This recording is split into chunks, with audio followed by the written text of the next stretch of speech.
It's episode 69, Community Legend Edition. Nice. 1, 2, 3.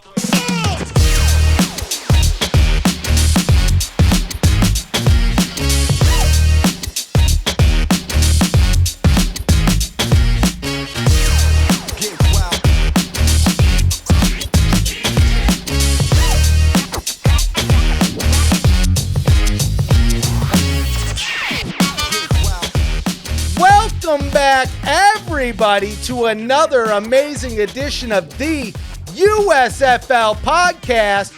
I'm the ref representing Pro Football Newsroom, the leaders in spring football news. And boy, oh boy, oh boy, oh boy, do we got a big one ahead of us. You'll be looking over to my right and you're saying, that's not Zachy Boy. That's not Zachy Boy. You might not even know the face, but you're going to know the style. It's our man, the Community Legend Ducky, fresh out of retirement. How you doing today, my friend? Good. How are you doing, Ref? You know me. I'm living the dream. It's a good week. It's a great week, and quite possibly the best week ever, especially because you're here to join us. And we got some fun stuff to talk about. I mean, we've been talking about you coming on the show for a while. And I feel like the topics, they just line themselves up so perfect. We got a little bit of a feud between Jamar and Mark Thompson. I put out a question of the week last week. What would you rather have? Hub teams or no teams? I have to get your take on that. And of course, there's a little bit of a thing called free agency, baby. First time in at least 40 years since the original USFL that one of these spring football leagues has made it to a free agency. There may be merger talks. It might be on the way, but we got big things to talk about, and we're here to talk about them. Before we jump into that, you know we got to get some house cleaning things out of the way. At USFL Podcast, maybe limited time only. We'll see. Make sure you go follow us. Who knows? Maybe the next time we do this show, it's going to be the NSFL podcast, the BBL podcast. I don't know if you saw last week's Big Beautiful League podcast. Maybe it'll become a reality. We'll see. But for now, at USFL Podcast, Facebook, Twitter, Instagram, TikTok, we got the dances. Get signed up.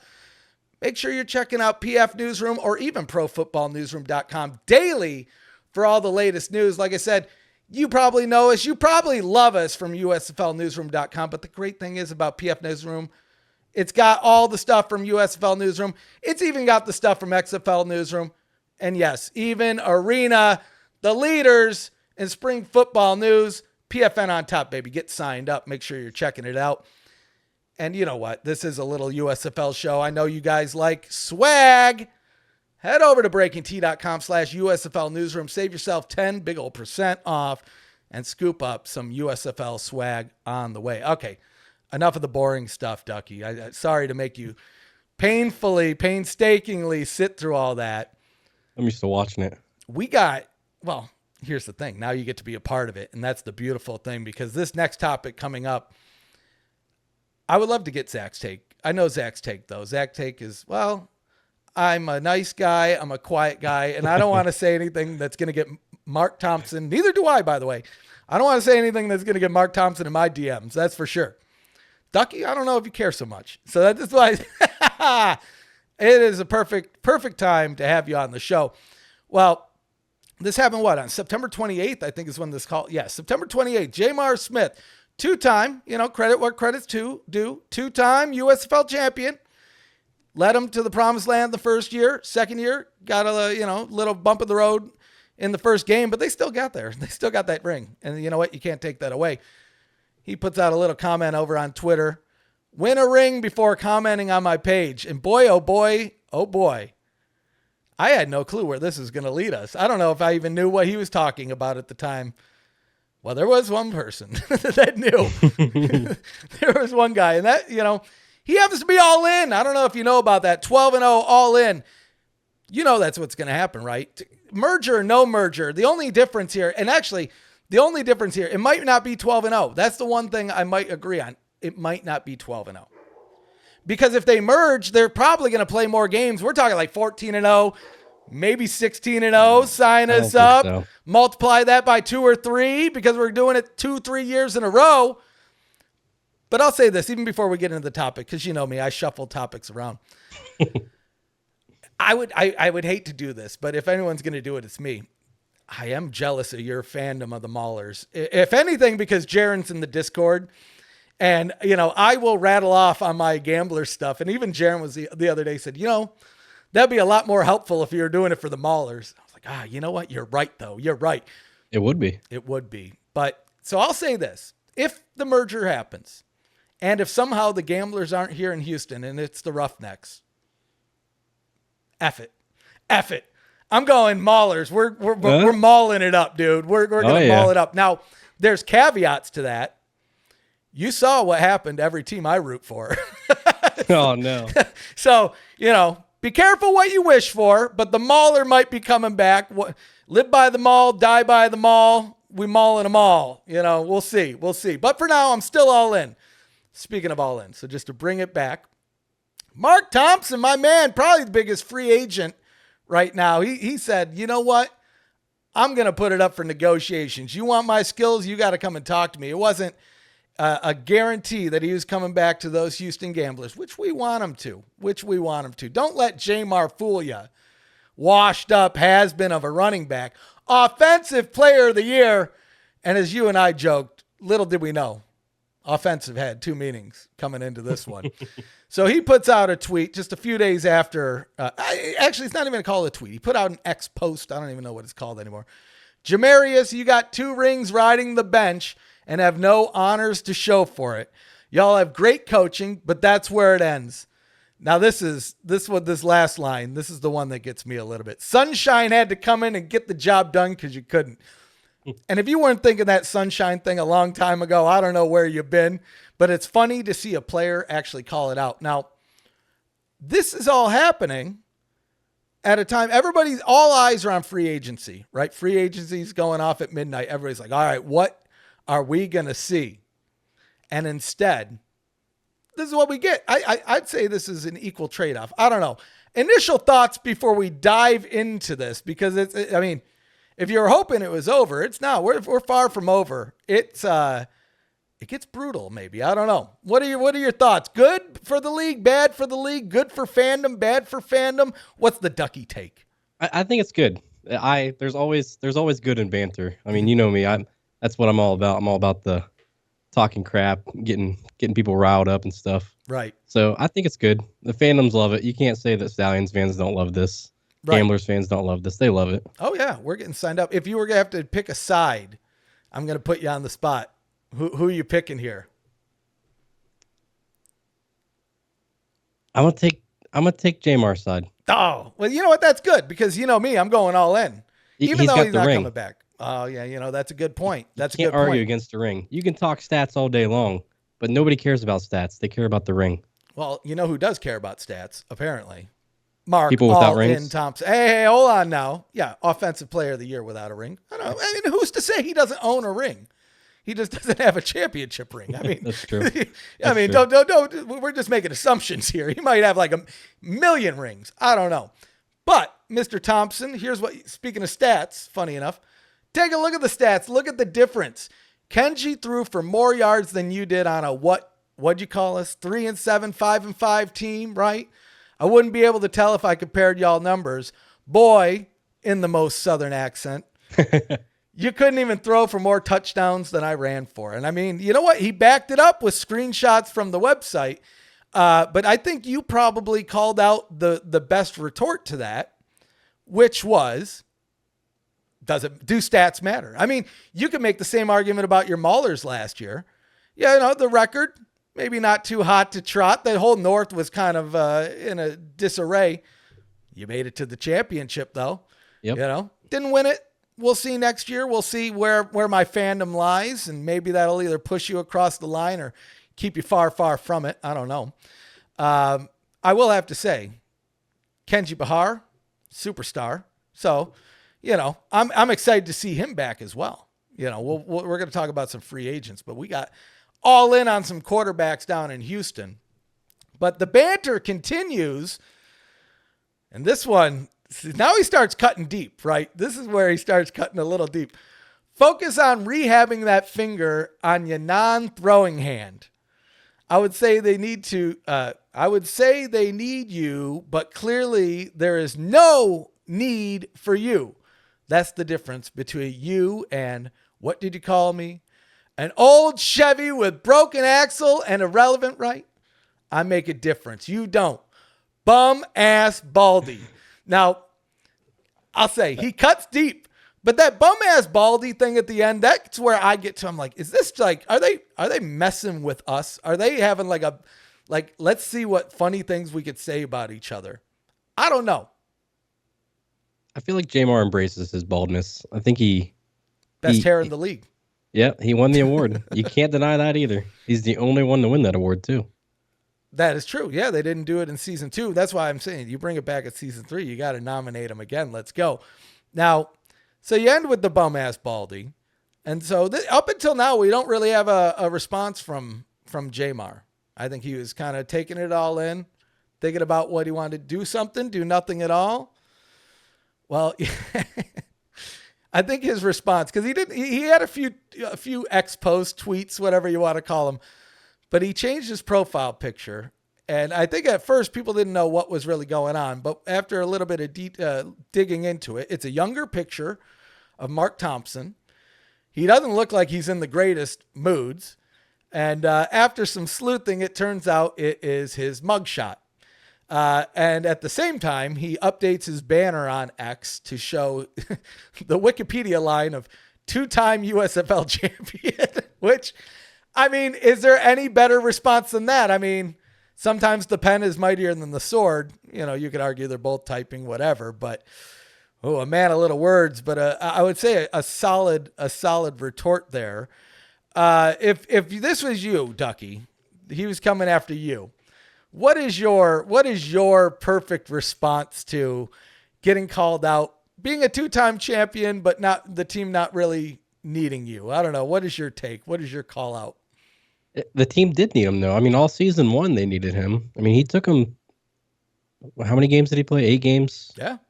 Yeah, he took him through 8 games. He may have he was out during midseason for a little bit, maybe, but because he came in that first game, I'm pretty sure. Yeah, but either way, he's there. Even when he's not playing, and you can't see it on TV that much, but when you're watching them live, like in Birmingham, and Jamar's not playing, you can see him on the sidelines. Mm-hmm. He is helping that team. Oh yeah, they needed him. Oh yeah, he's a big morale booster. For sure. Well, and again, I don't know if we should even say this, but we'll talk about it. It's the No Curtains USFL podcast, a direct contrast to what we saw season 1 on the Stars when Brian Scott, he got injured. I would be upset. Did we see him at another game? No. Jamar, though? Jamar was like a cheerleader for that team. So whether you're on Mark Thompson's side or Jamar's side, you got to, again, credit where credit is due. 2-time champion. I'll tell you, you know how many championships I got? None. Me personally, the only ring I own is a wedding ring. That's it, and that's probably all it'll ever be. Mark Thompson, on the other hand, I think he can get there. I think he can get that ring, especially if he stays with the Gamblers, because 12-0, baby. Maybe 14, maybe 16. Who knows? How many? We'll have to see. Merger or not, undefeated at least 2 years in a row. Now, is he going to stay there both years? I don't know. We'll see. But he's guaranteed at least 1 ring if he stays in 2024. Hey, and for all the XFL fans that might be watching this show, I'm just going to tell you, get on the bandwagon now. Get on with the Houston Gamblers. We're going undefeated. Again, 12-0, 14-0, 16-0. I say, what difference does it make, because we're winning that championship, baby. Come and join a winning team. But if you don't want to join the Gamblers, I will say, if you're up north, the Maulers are the way to go. The Maulers they're just too damn cool. Even if they lose every game, they're the coolest team in the league. And we make it to the championship at least. Yeah, that is true. Unlike the Gamblers. Well, I mean, we had a much more difficult conference than you. Well, the Breakers make sense. The Breakers, you can always count on the Breakers to choke. That seems to be like they're, 2 years into the league, 2 times to the playoffs, 2 times you just bungled the bag. And the other thing you can count on with the Breakers is their fans are not going to take it well. I hate to say it, folks, but hey, well, maybe that's something though. If you're an XFL fan, let's say, I don't know, you're like a Seattle Sea Dragons fan. You watched it. You got to the playoffs last year. You lose embarrassingly. And then you got really mad and salty about it. Maybe you want to become a Breakers fan. Maybe that's the team for you when we all come together. And that's even pending. We've already talked about maybe not all the teams come. I don't know. The Breakers might not even make it. They might have the biggest choke of them all. They might even choke getting to the season. We'll see. I think that's why they call them the Breakers, to be honest, because like the waves in the ocean and there's so much salt in the ocean. They're just a salty team. That's what it is, and their fan base. Oh my goodness. Man. I love it. I thought it was because their souls were always breaking. They're just always breaking depression. But anyway, I say this in love because I do love the Breakers fans. I know, but Ducky doesn't. Which is funny, actually, a quick segue. I think people forget because you do go so hard on the Breakers. You were like the Breakers fan in season 1. I was. I'm pretty sure I put that fan base on my back and I carried it. Well, and you helped solve world peace. That's true. World hunger, world peace. Yep. I did it all. Now, Kyle Sloter, I'm curious to see what happens, man. Kyle Sloter, if he joins the Maulers, boy, oh boy, man, you're going to be like red letter day. Red letter day. It would be a good day. Man. I don't think it'll happen. I don't think he fits in the Pittsburgh. No, he's too nice. He's too nice. You know what, though? I would take him here in Houston, H-Town, sign him up. I could see him ending up back on the Breakers, maybe. There's going to be so many, especially when we bring in the XFL. Let's be honest here. We're bringing in the XFL. We're going to have a whole bunch of teams here. And I'd say as long as they're not the Renegades, Sloter's going to be happy to go to any of them. Yeah. Just it all matters about coaching 100% is a big issue. For sure. Your coach and your QB, they have to click. If they don't click, it's not going to be a good time. Right on. Man, season 3. That's the one beautiful thing about this. I know there's people worried about a merger. What does that mean? New league name, all of this stuff. But to me, it's cool that there's a merger, but the one thing that I'm just happy for, I've been able to speak with people at the USFL and they've told me confidently, merger or not, we're playing next year. I've asked on the XFL side, and I don't want to cause alarm because that's not the purpose. Sure it is. But I'll be honest. Do you know what I've heard back? Nothing. They haven't said anything.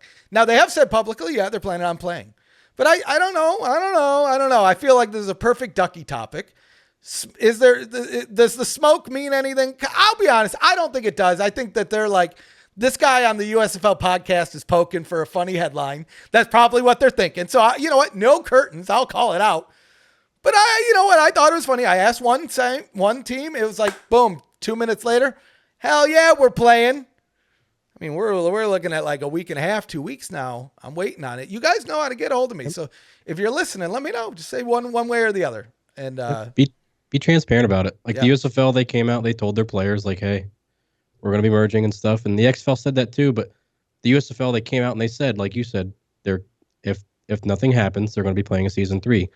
The XFL owes that to their players to tell them whether or not if they're going to be playing their season 2 or not. Right. Well, especially now, because you think about free agencies going on with the USFL, and I don't know if it's official yet, so I'm not going to say it, but word on the street is we might see somebody make the move from the XFL to the USFL. My hunch is that it'll probably be revealed by the time that this is live, but I don't know if it will be, so I'm not going to say who.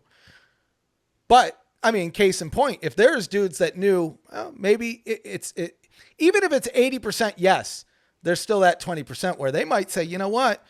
I'm feeling like a championship ring. I'm going to those gamblers 12-0 all in. And they could go sign that contract today, baby. You know what I mean? Or, head up to the Maulers. Well, you might make it to the championship, but you're not going to get past the gamblers. Bang, bang, They got to make it, though. Well, we're not only gonna make it, we are gonna be it. We're gonna be so good that we're not even gonna play a playoff game. We're gonna get like a bye week because our record. Week. We're gonna win 11 games in 10 weeks somehow. You know what I mean? The funniest thing was at Springstock, whenever I said, "Oh, they're gonna go 11-1," and then we joked about, "Oh, they're gonna lose the championship," and I was like, "Oh yeah," as a joke. Little did we know that actually happened. You did it to yourself. You did it to yourself. I know. I've learned not to joke about things because, well, Zach learned that I shouldn't joke about things after what I did to his Panthers last year. He told me, he's like, I'm never betting with you again because I won that stupid barbecue, but then I lost everything after that. He said it wasn't worth it.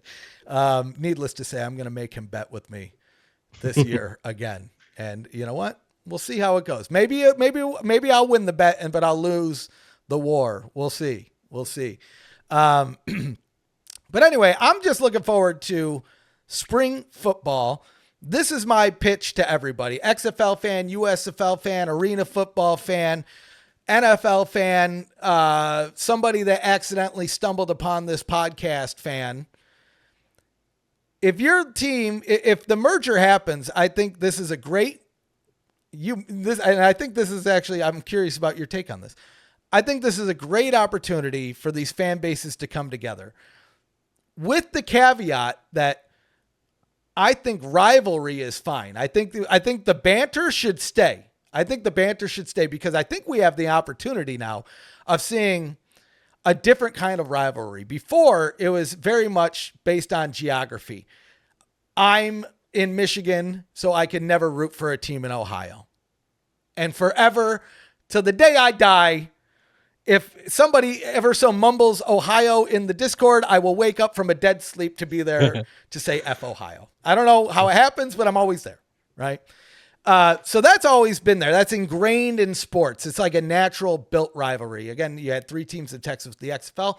Boom, there's rivalries up the wazoo. Well, now with a merger, beyond geography, you have, well, that's an XFL team or that's a USFL team. And I kind of love the idea of like now the Battlehawks and the Stallions beyond like geographically, or even the Showboats because they're a little bit closer, and the Battlehawks, whatever you want to do. I mean, you have now that added level of no.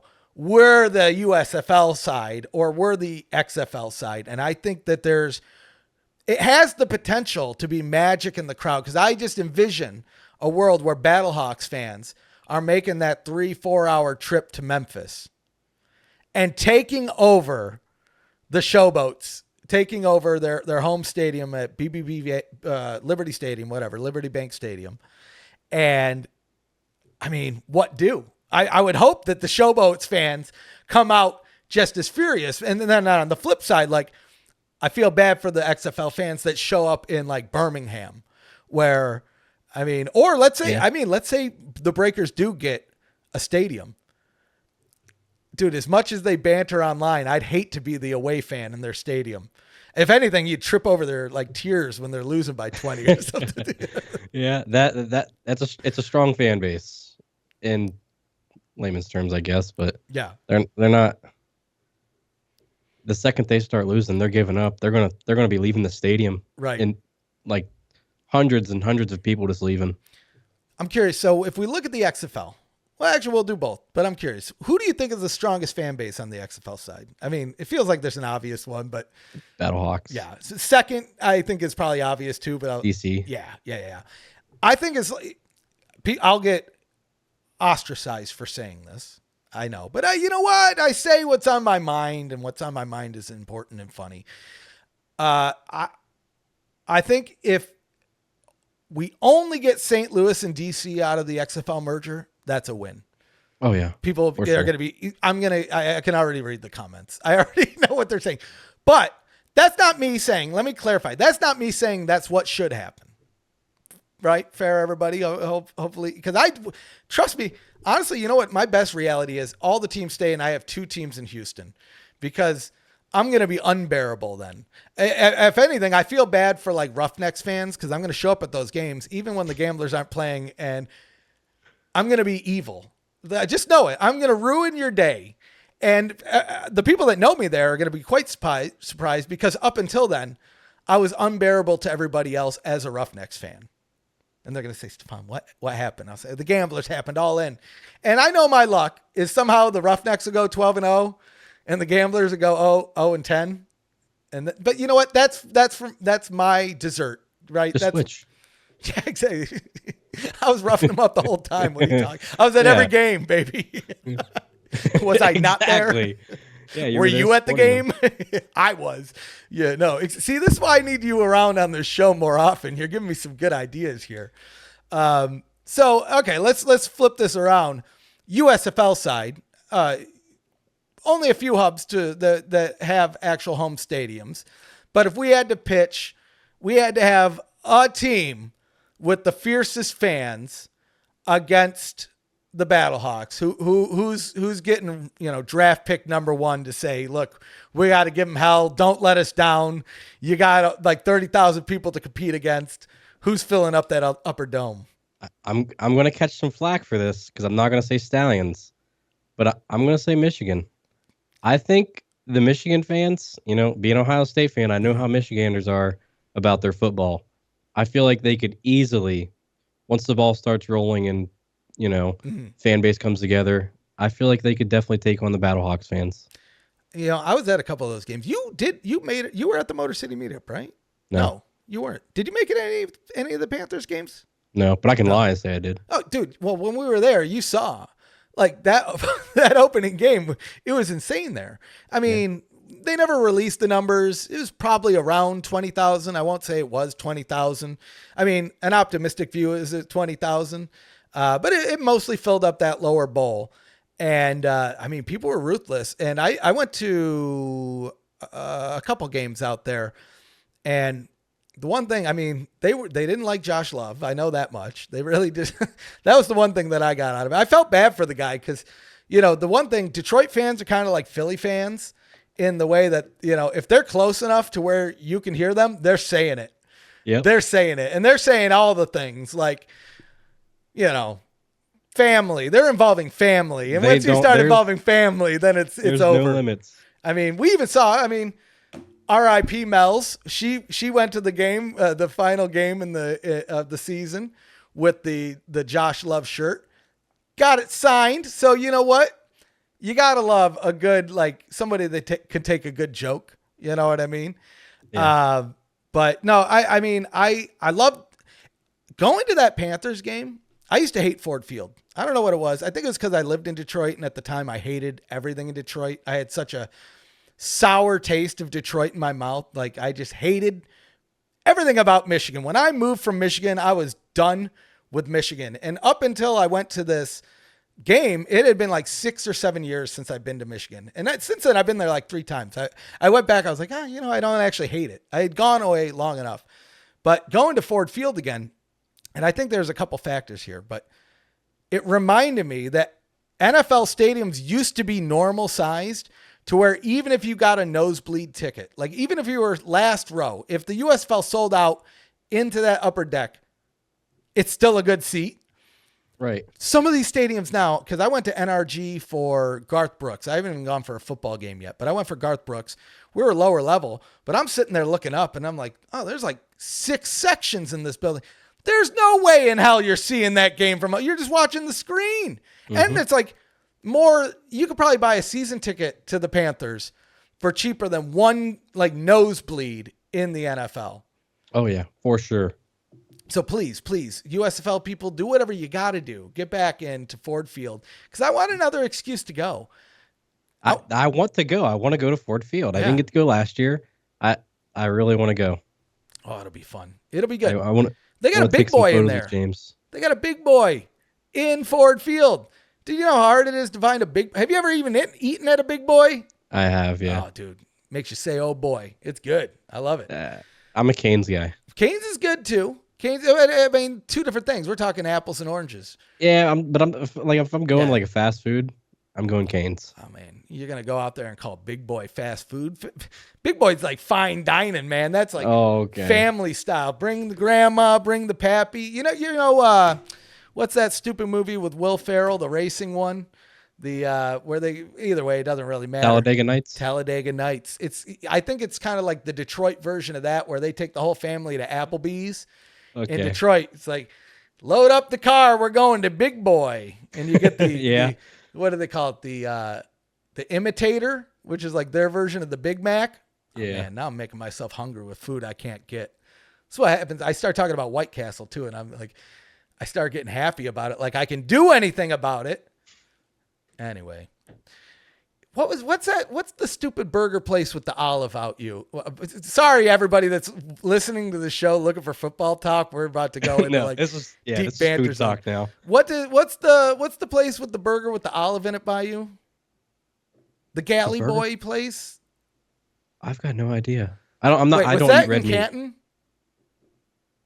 Anyway, there's a place. No, it was in Canton. There's a place by you that sells a burger called the Galley Boy, and it's got an olive in it. And I got this, and let me look it up. Galley Boy. Was it Quaker Steak? No. I heard that place is good, and somehow I still didn't. Swenson's. Oh, Swenson's. Yeah, I don't. Dude, that place is horrible. That is the worst food. That's the worst part of town, too. Don't go there in Canton. Dude, I'm telling you to avoid it now if you ever go. Well, I'm not going back. I went, and it was bad. It was way bad. It was so bad. It was worse than I thought. It's open late, so people go there. Yeah. But that's the only thing they've got going for it. It's open late. Yeah, which normally are kind of my favorite places to go. I like the more run down a place looks, the better. Not this place. I ate it, and I think I was hurting for like a day or two.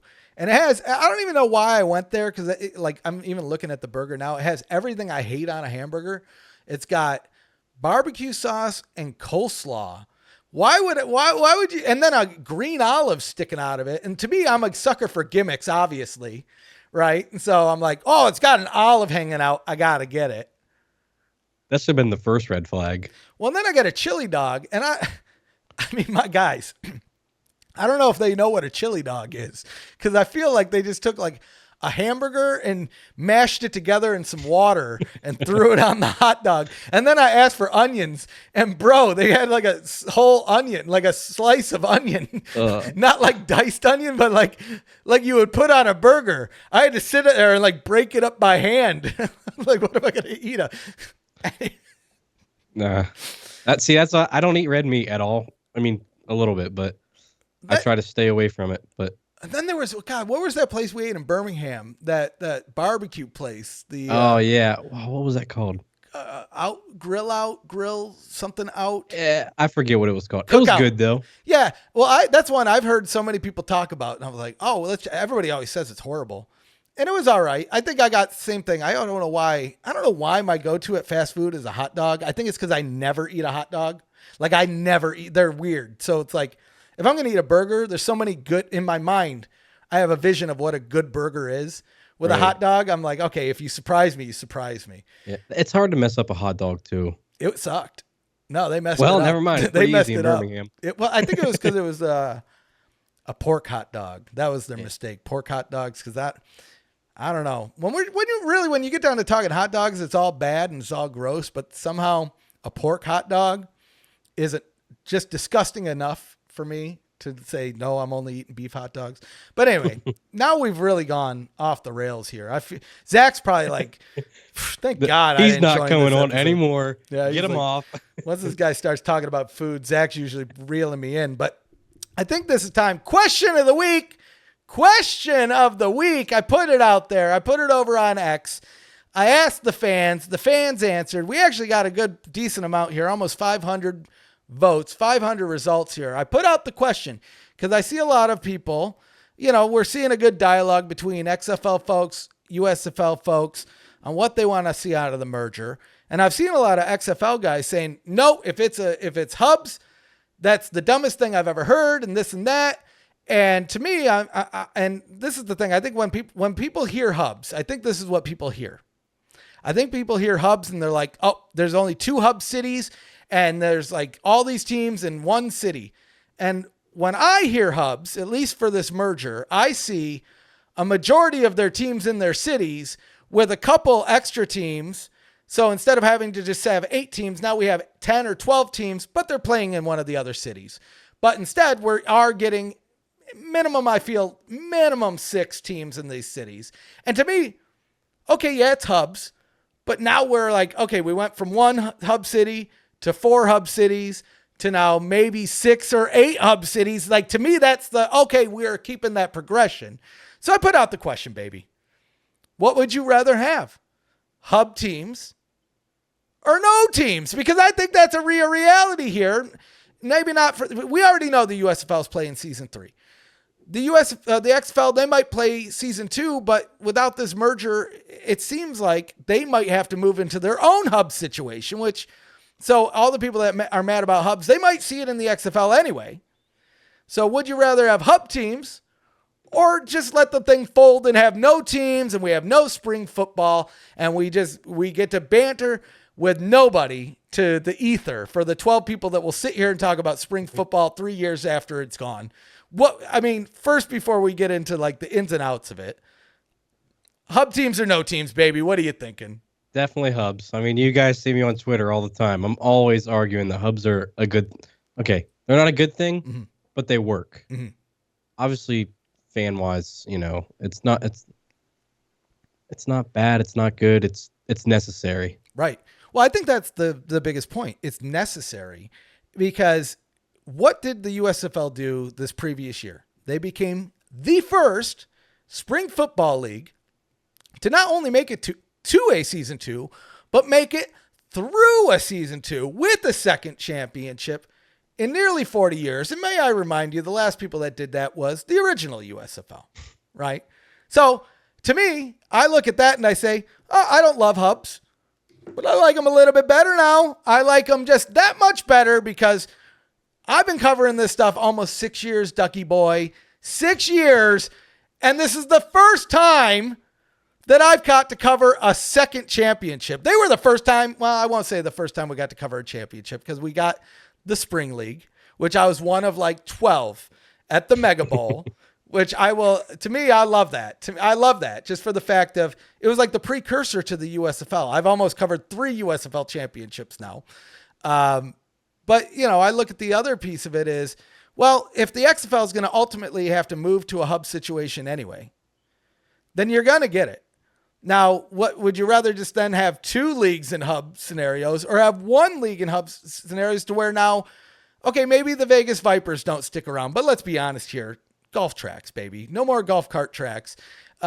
Maybe Orlando's in the mix. Maybe it's not. If they are, I think it's great. I think Florida's good for football fans. I don't know about Orlando as much. People forget Orlando's like people travel to Orlando. They don't like live in Orlando. Right. That's what I was going to say. It's a big tourist place and nobody's going to be a tourist for a spring football game. Right. Well, to me, that was the problem with Vegas too. So it's interesting that they're both possibly in peril here.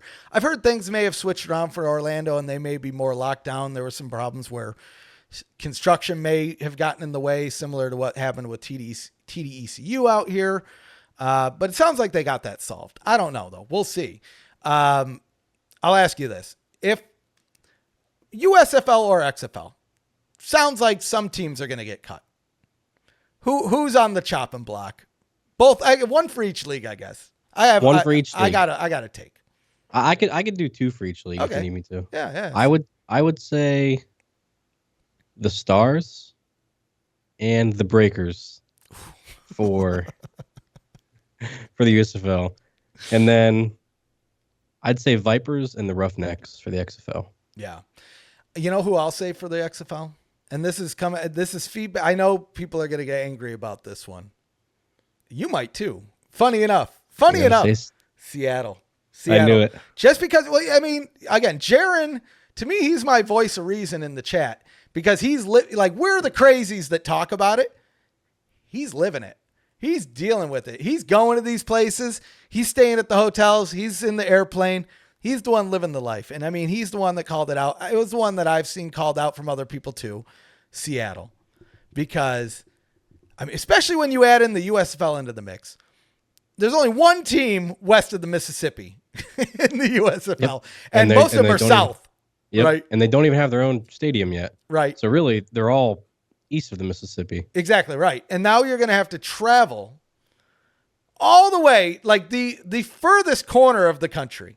I mean, that's rough. That's rough. And then who's to say where these teams are even, like, this is another topic that I don't think gets brought up in this merger. You know, people talk, oh, the XFL is not in hubs. They're in home cities, but they are in a hub. Yep. So, like, how does this hub scenario work? Are they going to adopt the XFL version? Are they going to adopt the USFL version? Are they going to do, and I could see, a split where the legacy XFL people are in, like if they were already in a city, boom, they're there. If you're on the XFL side coming in, you're all going to be in Arlington. I don't know. Either way you look at it, even if you're going from Arlington, that's a long flight. And you know what a long flight is? More money. More money. That, and I've talked to a lot of players, and XFL and USFL players, and a lot of them don't like the XFL style hub because they don't like waking up and then having to go through 3 different time zones to get to Seattle. Right. That's unrealistic. Whereas in the USFL, they wake up, they go practice, they go do whatever, and they're there. They're home. Right. You know, you don't have to travel before game day. You don't have to get onto a bus right after you just lose the game and then on the same exact bus with the guys that just beat you. Right. And then travel back to your hub. That's stupid. For sure. Well, and the other point too that, and I don't know if fans care about this so much, but the communities do, is having those players in those communities. I mean, we saw it all last year. Stallions players and coaches going out, different events. Like, yeah, they're doing parades and stuff like that, but they're also doing like food drives. They're going out there Thanksgiving, handing out turkeys, clothes drives. We saw Ethan Westbrooks, who, we'll talk about a little bit later, was on the Panthers. Now he's on another team, but he won Sportsman of the Year, which if you're not in your community, I mean, who are you going to be who are you really going to help other than the one hub city, right? Exactly. And I didn't even see a lot of that out of Arlington, and I'm not going to give them flack about everything, but I would. The USFL, I mean, that's one thing that they went hard on was, hey, we're coming to your communities. And honestly, we're asking a lot of these communities by saying, hey, especially with Birmingham that first year, come support 8 teams. That's basically what you're asking. But because of that, they went out and they did the community work. They were handing out tickets. They were schmoozing with the babies, doing all the things that you need to do. So, I mean, it'll be interesting to see how they do that. Like there's so much to this merger that we don't know. And this is the thing that I'm really trying to get people ready for. I don't think we're going to know a lot of it when let's say the merger's announced tomorrow, next week, the week after. I don't think they say, hey, the merger's closed and here's all the teams and here's when we're playing. I think at best we get teams, but I'll play the devil's advocate. From a marketing standpoint, you're like, don't tell them anything. Tell them the deal's closed because now you have campaigns. Now it's like, just like we saw from the USFL and the XFL, a random Tuesday in November, they're like, P.S. tune in tomorrow at 10 a.m. We're dropping team names, or next week or whatever. And everybody gets enrolled and everybody starts talking about it. And then everything's trending on social media. By giving that away when the deal closes, you get one push instead of having multiple pushes. So set your expectations correctly because we're probably... And who knows when this deal is going to close, if it's even going to close. I don't even know. I won't call it cope because that's mean, but I've seen some theories online, man. I've seen some theories online all up into the point of that this is just a publicity stunt by both leagues. And I'm thinking, well, why would both? No, because realistically, this is a move that one of these leagues is taking a risk by saying that we're going to merge because it feels like the general thought is both of these leagues need this merger to survive. And they don't. Well, I don't want to say both of them don't, but I know the USFL doesn't. I've seen plans. When I was on the X-Fan show, and God bless his soul, Dirty, he's one of the funniest guys to talk to, but he kept saying both leagues need this merger. I said, no, let me correct that. The USFL doesn't need that. That's not to say the XFL does, but the USFL doesn't. We're not talking, and I've talked to you about it, but a lot gets talked about what the league has said. They've said, look, we have a 3-year plan. We've heard that a lot out of the USFL. Get on the ground, get a little bit better, do it the right way, Crawl, walk, run. Exactly. But the truth of the matter is, privately, they have like 5, 10, 20-year plans. There's a couple things that I'm pretty sure you were part of the conversations where we heard things that they've not even happened yet. There's things that I'm waiting for that I'm like, I want to talk about this because I know it's going to happen. Now, I assume some of this merger talks kind of put some of those things on hold, but this has never been, and that's why the hub thing makes a lot more sense when you look at it. It's more of, let's become sustainable. We've seen what doesn't work. What doesn't work is putting 8 teams in 8 markets because, I don't know, call me crazy, but time and time again, you put 8 teams in 8 markets and you only have one season. And at best, I said this with the X-Fan show too, with the XFL 2020 circumstances, didn't get a full season. MLFB, we only got a jamboree. Right? That's it. Ohio Force. And they're still saying they're going to come back. They said they were going to play this year. Now they're going to play next year. I want to put money on that one, but I'm waiting. I'm waiting for that. I would eat my shoe if they play a single down. Though, if they start making a big stink about they're really going to play, that Discord room's going to it's going to pop off again. Yeah. It's going to pop off again. Dude, I couldn't believe that. I added it there as a joke. And I'm like, all of a sudden that was like the most active room in the Discord. There was a lot of people in there, MLFB. I don't want to say fans, but MLFB investors, Oof. like big time, like that was the day. 5 figures, 6 figures. I don't know why they were doing it, but they were doing it. There was some guy. I'm telling you, we watched people lose. I saw one guy at least say that he lost $250,000 the day that happened in our Discord. Another one lost like 300,000. There was another that lost like 100,000, and then there was a bunch that lost tens of thousands. Yep. I'm like, oh my God. In one story. And then we have Frank Murtha DMing us, and which I actually loved. Again, no curtains on this show. I don't care. I have a list, and I've gotten to, funny enough, I've never gotten to talk to lawyers at Fox. They're the only ones that haven't come after me, but I have it's like my checklist of things. When the MLFB, I really thought they were going to go out of business before we got like threatened with legal lawsuit, but nope. We got it in right before the end, but somehow they're still kicking. They're still sort of kind of sticking there. I mean, dude, if you want Ducky, this could be like a whole income for us. We could go invest right now and become MLFB shills. I feel like within 6 months or a year, we could double that like fraction of a penny that it's sitting at right now. And actually, what is the MLFB stock at? Because it's going to surprise me. It's going to be like a penny. No, it's less. It's way less. Yeah. It is. What is this? 2,000ths? Yeah. 0.0002 cents. And then I want to know what happened. That's horrible. How did they even become a stock like that? Funny story. So Frank Murtha, God, sign him up. Genius of a man. He bought a company that was existing on the stock market, and then renamed them MLFB. So they were like a goods and services company. Like they sold basketballs or something, like plasticware or something goofy like that, and then became a football company. Because that, to me, that was my burning question. I'm like, how the hell did they get on the thing? And that's kind of genius. It's a genius move. It is. And you know what the craziest thing is? There was at least one guy that got out of this with a profit.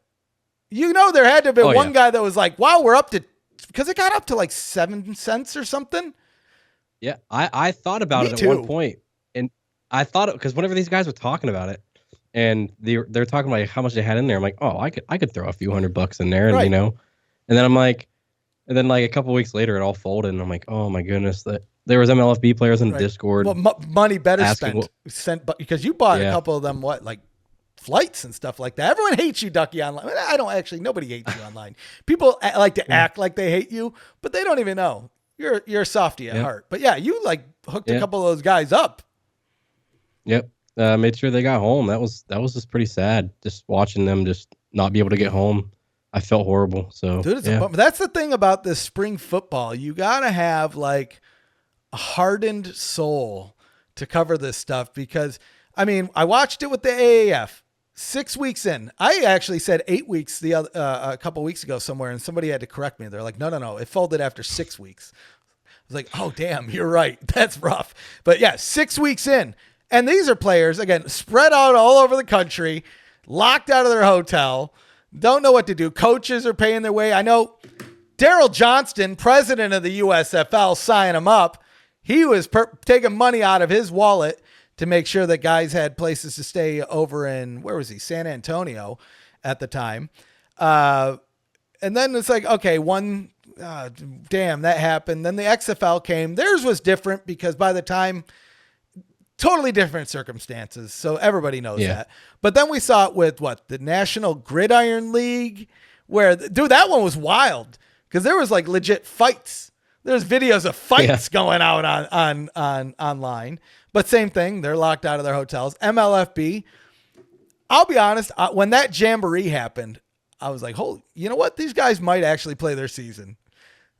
I was about to buy Ohio Force stuff. Like I was on their website and I was like, all right, I bought a hat right after the news broke. I was like, I saw the shop was still up. I was like, if they take my money, they take my money. But I felt like it was probably like Shoply or Printly or something to where they're making it's going. And to be honest, you could still go buy that Ohio Force gear. It is still up there.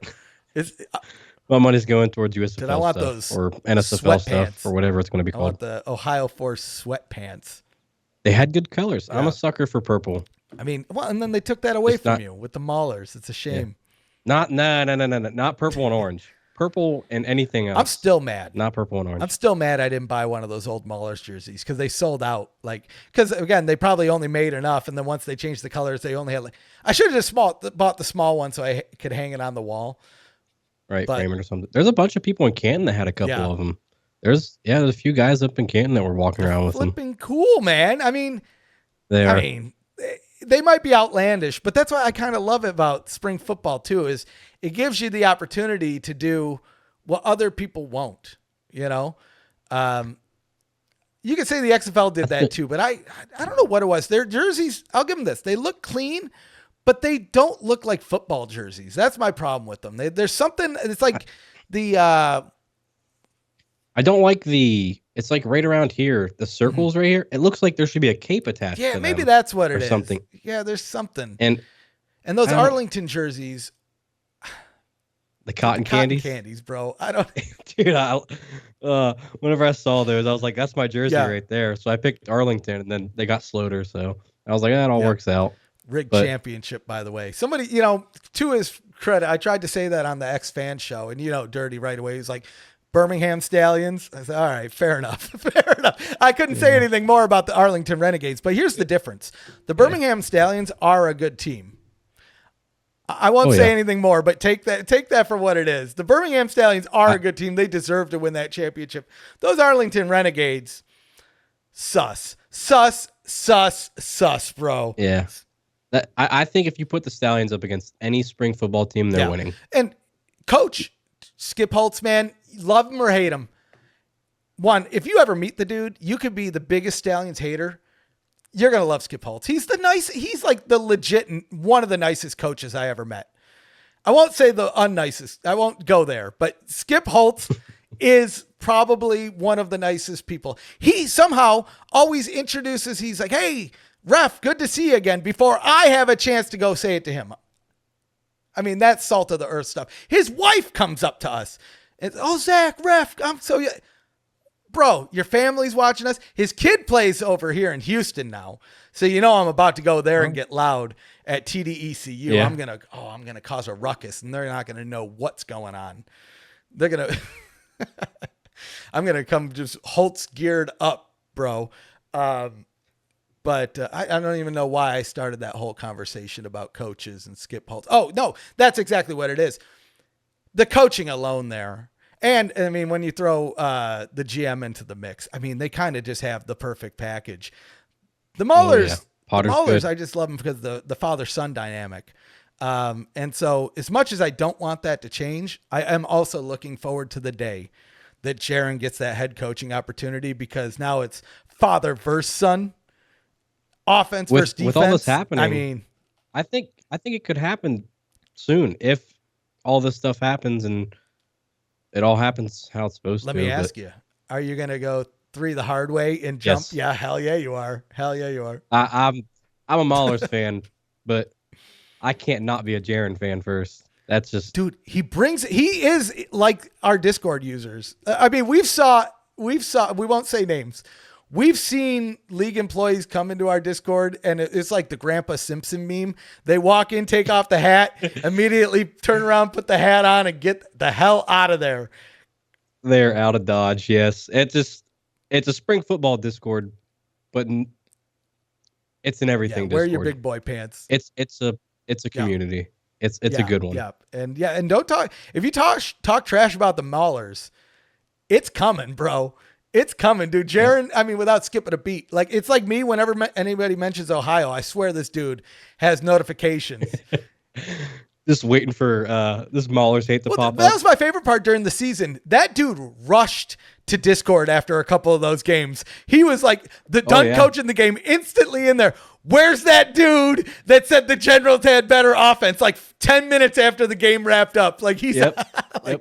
It was like he wasn't even into the locker rooms yet. He was walking through the tunnels to get into the locker rooms, and he's on Discord probably. Like, where's that guy at?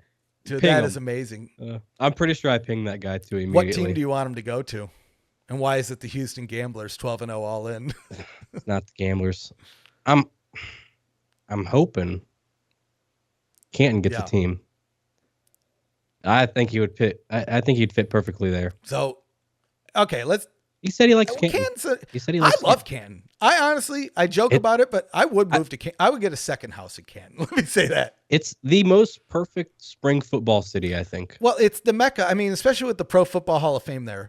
I said this, and a couple people laughed at me. They thought I was joking, but I honestly think that Tom Benson is on par, or if not the best stadium that the USFL has. It's a perfect size, because that's where it beats out Ford Field to me, is the size. Because you were perfect. 2 away teams, and Brett Zaleski deserves, I don't know what he deserves, but he got people in those, like, it wasn't packed, it wasn't sold out, but we've seen how the hub cities do in other locales that do have teams. And there's like, you're lucky if there's like maybe 100 people there. Canton was. But Canton, other than, obviously the first game, it was snowing actually, that game. And surprisingly, there was quite a few people there. I was surprised. I'm like, it's snowing right now. They were having issues everywhere, but it all smoothed out, and there was people in the stands. It surprised me a lot that people showed up to that game. Well, I think Canton should get a team. Whether it's the Maulers or a new team, I think they should get a team. They should get a team. I mean, they're using the flipping stadium. The city kind of embraced them. And after summer stock last year, the people at the Hall of Fame were like, we want a team. Can we do this more often? Sign us up. So if they don't, I think that's crazy. They're just leaving free money on the table. I can see why they wouldn't, because I think they like the neutral idea of the championship, and that's fine. Yep. I say give them the damn team. That's cool. I say give them the damn team. I kind of like the idea. Don't give them the Maulers, though. I kind of like the idea of giving them a new team, especially now you're merging leagues. You have an opportunity to shuffle some things around. Canton Gold. So is that your perfect pick? That's my perfect pick. Canton Gold. You know, there was the Denver Gold. Mm-hmm. That's a good team name still, you know, and a lot of people probably from Denver probably like, oh, shut up. But Canton Gold, it makes sense because the Hall of Famers, they wear the gold jackets. Right. And it symbolizes the culture there with everybody wants to end up in Canton. Everybody wants the gold jacket. So why not name them after a symbol of the football world? Let me ask you this. If they were given the choice of Canton Gold or something like more historical, like the Canton Bulldogs, which one are you picking? The Bulldogs, they could do some good like marketing with that just because of the city. Yeah. You know, but there's high schools here in Canton that are called the Bulldogs Right. already. So I feel like a lot of sue people them. would just be getting them. They'd be getting mixed up. Yeah, no, I wouldn't say I'm sue. kidding. I feel like they'd embrace it, but people would be like, "Oh, did you go to the Bulldogs Right. game?"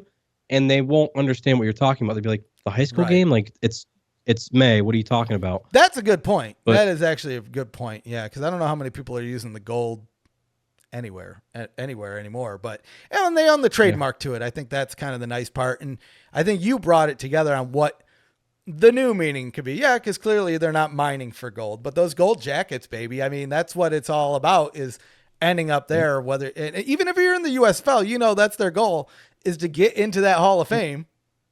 Yep, it's a good stepping stone. Right. You know, you got to start somewhere. Right. Which, God, that'll be. I can't wait to see the new batch of USFL guys. I can't wait to see when I'm old as dirt. Like one of these guys get into the Hall of Fame. Like Cavante Turpin played at the Pro Football Hall of Fame in 2022. And after signing with the Cowboys and doing XYZ, blah, blah, blah, blah, blah, he's now in the back of where it all started, right? Like, oh, God, that would be amazing. That'd be a perfect story. Yep. Like, let it happen. Let it happen. And you know what? Who knows? Maybe even some of these guys that we're about to talk about. We'll get things back on track. Welcome to the show, Ducky. This is how we do it. Fans of the show already know. Refs, like I said, not refs. Zach's usually here to keep me on track. And when you leave me to my own devices, we start talking about Svenssons and all sorts of goofy things. But free agent signings, that's really the big news of the week. We have USFL free agency for the first time in easily 40 years. I quite honestly, I don't even know how the original USFL did free agency, but I assume they had it. But first time since then that we've had a league outside the NFL make it far enough to get to free agency. And here we are. A couple surprises in the mix. Right now, I'll say it. I mean, I'm all in, so you know me. Mark Thompson, probably the biggest free agent right now. Probably the biggest one. It seems like he's negotiating out there, trying to negotiate. I've seen some other people have some theories that there's some players out there that might give it a week or two just to see what bites they get, but we might even see him land on the same team. I'm kind of hoping that, because I need somebody to go all in. I mean, if we lose Mark Thompson in Houston, I mean, that's going to be a tough 12-0. 12-0 nonetheless, but it's going to be a little bit tougher without the offensive player of the year out on the field. But we do have a couple big moves here. I mean, Panthers fans be damned, kicking things off. Joe Walker, he's out of there. Ethan Westbrook's no more community help for you in Detroit. He's out of there. Oh. Man, Generals, they're looking to rebound. You know, they're doing the rebuild. Coach Riley, he's had a couple sandwiches to think about it. He's here. He said, nope, we got to make some changes. Joe Walker, I mean, there's a couple people out there, maybe gave him a little bit of grief in season 2, dropped a couple passes. I don't know if the problem was Joe Walker. I'll say that. I'll be the one to say it.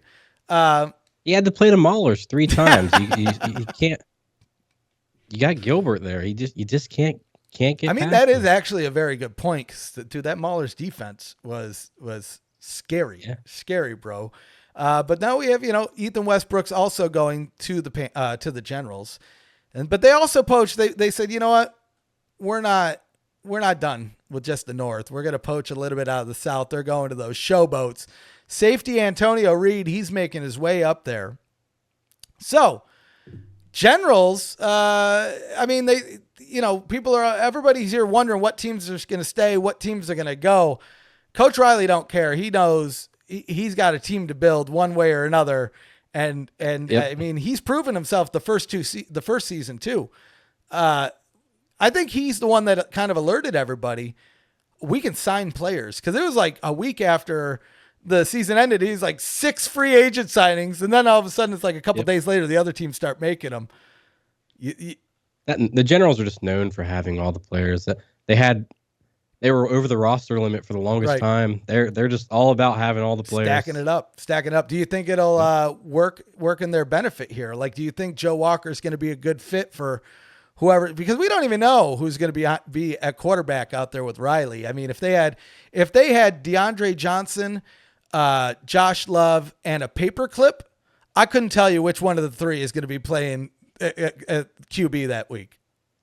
Yeah, I I feel like their defense is going to be better. I think the general special teams is one of the best special teams. I think the Maulers and Generals have the best special teams, but I don't know about their offense. I'm not much of an offense guy. Well, so. that would make sense why you're a Maulers fan. You don't have to deal with any of that nonsense over there. Well, that sounds worse than I meant it to say. I'm not saying they don't have offense. I'm just saying they're known for their defense. So they're making some changes. 100%. Now, we poked a little bit of fun at the Breakers fans, but you knew we had to today because we had Ducky here. But they got a big change here. And, this kind of makes sense on the Generals front as well. We're now seeing Cameron Eccles-Looper, wide receiver for the Generals, getting sent over to the Breakers. Do you think this is going to help the Breakers next year? Or do you think this is ultimately like Cameron halfway through the season is going to say, what was I thinking? What was I doing? I think it's going to be a good thing. It depends on who their quarterback is. Personally, I think they should get Sloter back. I feel like he was a good fit for the Breakers. And Johnny Dixon, Cameron, Adams, their wide receiver room it's a pretty good wide receiver room. Probably one of the best. Get a good quarterback. 100%. Dude, well, that's the thing. You get Sloter in there with DeFilippo, which, again, I bust on the Breakers a little bit hard sometimes, right? I pull their chain a little bit too much sometimes. As you should. Coach DeFilippo, I gave praise to Skip Holtz earlier. DeFilippo's also on that list of, I won't say he's the friendliest coach, right? Skip Holtz is definitely the friendliest coach. But DeFilippo is one of the cooler coaches, I will have to say. Behind the scenes, the dude, not only knows his stuff, clearly knows how to build a good team. He had MBT there last year. They got to the playoffs. Yeah, they couldn't make it, but the Stallions really are. God, I mean, the fact that they took a team with 14 injuries and still only lost 2 games that season is quite astounding. And look at you with the prime over there. Prime time, baby. But anyway, Coach DeFilippo, I think him and Kyle Sloter could work some magic together, especially because you still have Akil Glass on the sidelines, and they have another guy over there that shows some promise too. Like, man, you have 3 solid quarterbacks. Kyle Sloter, he would kind of be the veteran in that mix, which is he's a good guy to just have on your team. He'll tell you everything that you need to know. Yep. And I mean, Sloter's one hell of a cool dude too. I mean, Sloter. Yep. I'm biased. I mean, that's what happens at the end of the day with some of these shows. For a reason, though. Well, that's the thing. Is it a bias if you like the guy because they're genuinely like a legit dude behind the scenes? No, I think that's kind of how it should be. It gives you at least an incentive to talk about them because you know it too. And this is not relegated to players, because if you say something that somebody doesn't like, there's a million of these dudes that are going to be in your DMs telling you something. And there's certain dudes that will, even if you say something they don't like, they might just get in your DMs to laugh about it. And like, to me, those are like the coolest people. And another reason why I love spring football is, I could banter about the NFL all day, but I'm never going to have like Matthew Stafford in my DMs sending me like a poop emoji or something, It's like with the Renegades when I was like arguing on Twitter, and TJ Barnes came into the Discord and just immediately started like, "Oh, where's Ducky at?" And I'm like, "Oh, who's this guy?" He's like, "Oh, I'm TJ," and I'm like, "Don't know who you are." And then I realized, oh, that's the guy from the Renegades. I'm like, oh, which is amazing. Again, another reason you guys should be in the Discord. You really never, truth be told, you do not know what you're getting into, but it's a good thing that you're going to be getting into it. It's one of the funnier things that I've ever been a part of in life. And if I've ever tried to build it, I know I say this all the time. If I've ever tried to make this Discord the way it is, it would never work. It happened. It's totally organic. And I mean, I don't think there's another Discord in the spring football world, at least. I guarantee you there's other Discords like our Discord. I'll tell you that much. In spring football? I think it's the only Discord. No. I think it's the only Discord I hit 100,000 messages into. Oh, is it? Dude, I don't even know how many messages are in there. Dude, that's crazy. Yeah. Just me alone is 100,000. Yeah. That's the whole reason why I retired. That's amazing. Yeah. That's amazing. So speaking of retirement, Are you officially out of retirement? Do we get to expect more fun Ducky X posts? I think. Yeah, there we go. Yeah, I'm definitely coming back. It was a good week of not doing anything. I got bored though. You had some imitators, like Tom Brady. You had a couple of imitators. There's some Pizza Paul guy in the Discord wanting to be a Ducky wannabe in there. Ooh, yeah, Pizza some pizza guy trying to be in there, trying to steal. Everybody, there was a couple people that thought it was you, and I even DM'd him on the side. I said, "That ain't Ducky. I'm telling you, I'm broken up. I'm in tears. This dude left. Let's be honest. No curtains. I begged you for how many days to come co-host this? I said, retirement, Ducky, please. Yeah. It's episode 69. That's what did it too. Episode 69, baby. We have to have the Duckster on here, and if it was 68. No. 70. Who knows how long retirement would have lasted if it wasn't episode 69 of the USFL podcast. I'm actually surprised I didn't put that much emphasis on this until this late in the show, other than the intro teaser part. But anyway, it's probably for the best. If anybody made it this far, they know what they're getting into after all the weird nonsense we talked about. But okay, so we made it as far as the Breakers. Stars, to me, this is an interesting pickup here. So he didn't play for the league last year. But we have brother of Chris Rowland jumping on, running back Seth Rowland. And, kind of like I said earlier, I kind of love the family dynamic, the father-son thing with the Maulers. So now we got the brothers here with the Stars. I love to see it. I hope they can make some magic on the field. I would love to see 2 consecutive touchdowns from each brother or something crazy, like first time in history, 2 brothers scored back to back or something crazy, Yeah.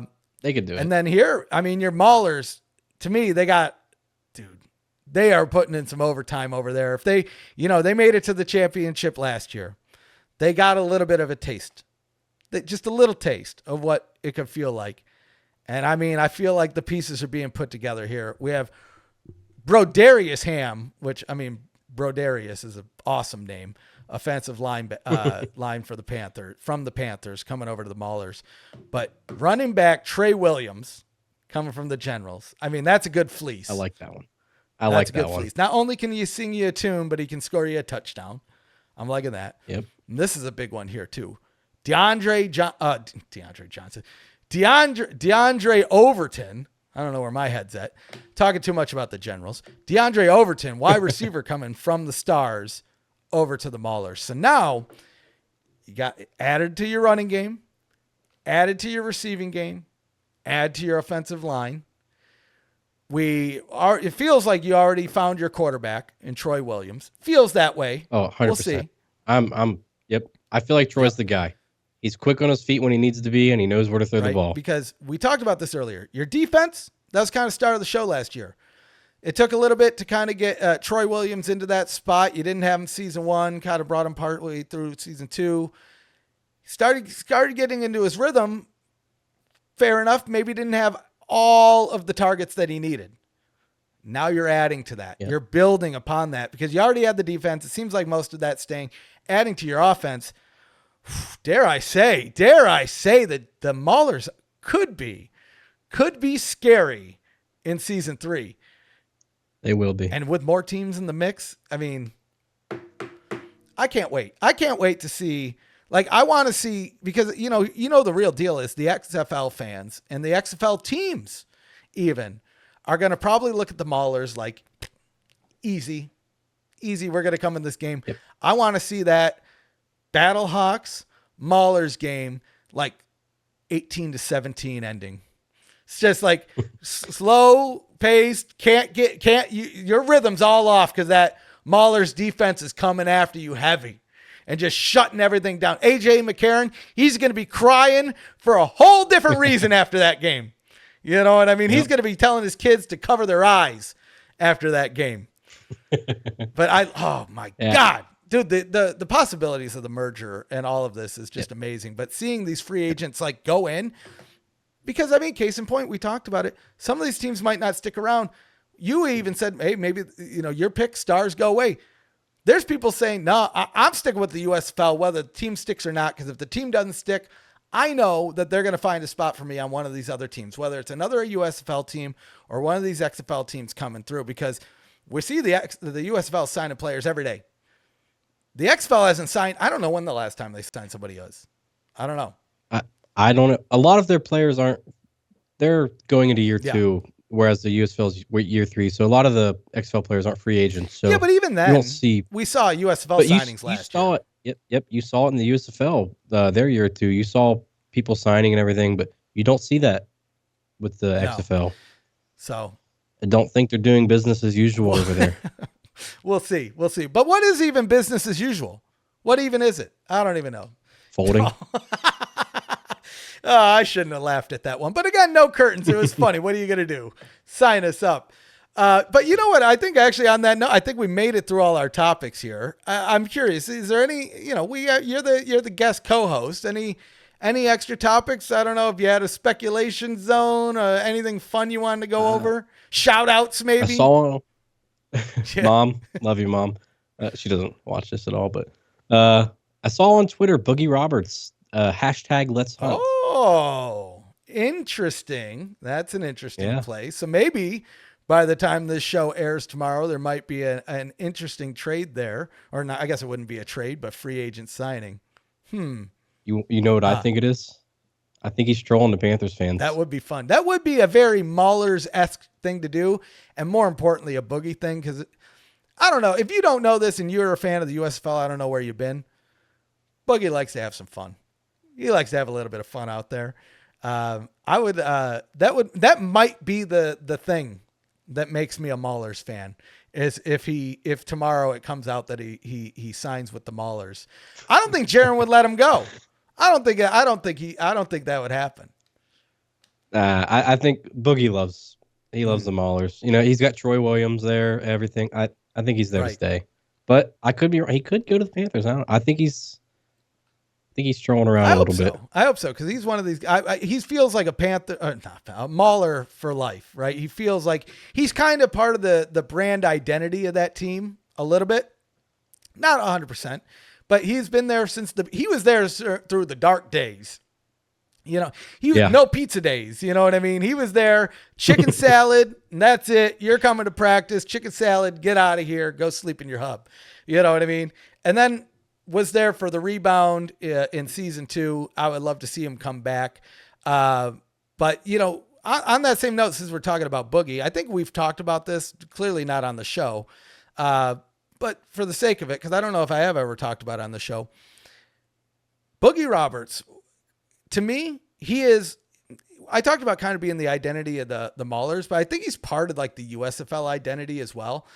From his time with United by Football and all of that. But what I would love to see is when he finally decides to tie up, be done with it, throw it all out, retire. He's had his good, couple year, 5-6 year stint. Maybe he has a couple rings under his belt. I want to see that dude doing like a pregame show or a halftime show or a sideline reporter. Like, he's perfect for that. Give him a microphone. Like we see it in the NFL. We see it, that's all the pregame shows are. Former NFL players, sideline guys. It's becoming more and more common where they're former players. Boogie Roberts, out there, let him be the guy that interviews you, because we've seen it both ways. Hey, you got a touchdown. Let me know how you feel. You got an interception. Let me know how you feel. Or inverse, let's have him like interview Josh Love after he throws like a 6 pick. A pick 6. This is how I know I need to wrap things up. Once I start making up words, but I assume you agree with that. Yeah. Throw Boogie. Put him everywhere. Make me a. You know what? The Canton Boogies. Sign it up. Book it. Make it happen. That's it right there. You know what I mean? Sign it up. Make him I won't say make him the coach, only because I want Jaron to be the coach, but make him the assistant coach. GM. Yeah, there you go. Sign him up. Boogie runs it all. But I think that's it, guys. So here's the deal. Like I said, maybe a limited time only at USFL Podcast. Make sure you're following us. Facebook, Instagram, Twitter, because you never know. The next week, it might be our last week. We might be the NSFL Podcast. We might be that BBL Podcast. Big, beautiful league for you and me to love and enjoy. 2024. Let's get signed up. Let's come together. Make sure you're subscribed on YouTube. I can't believe I didn't mention this at the beginning either. Click the bell. It builds morale. Get signed up. Make you feel better. Are you an XFL fan? Are you sad? Are you crying? Are you worried you're going to lose your team? Click the bell. Build some morale. Feel a little bit better about yourself. And truth be told, you're going to become a Gamblers fan. 12-0 all in. Let's get signed up there. And head over to Breaking Tees. If you're a new Gamblers fan, you need some new gear. Head over to breakingtee.com/USFL newsroom. Save yourself 10% on every purchase. And Ducky, where can they find you over on social media? Like they don't already know.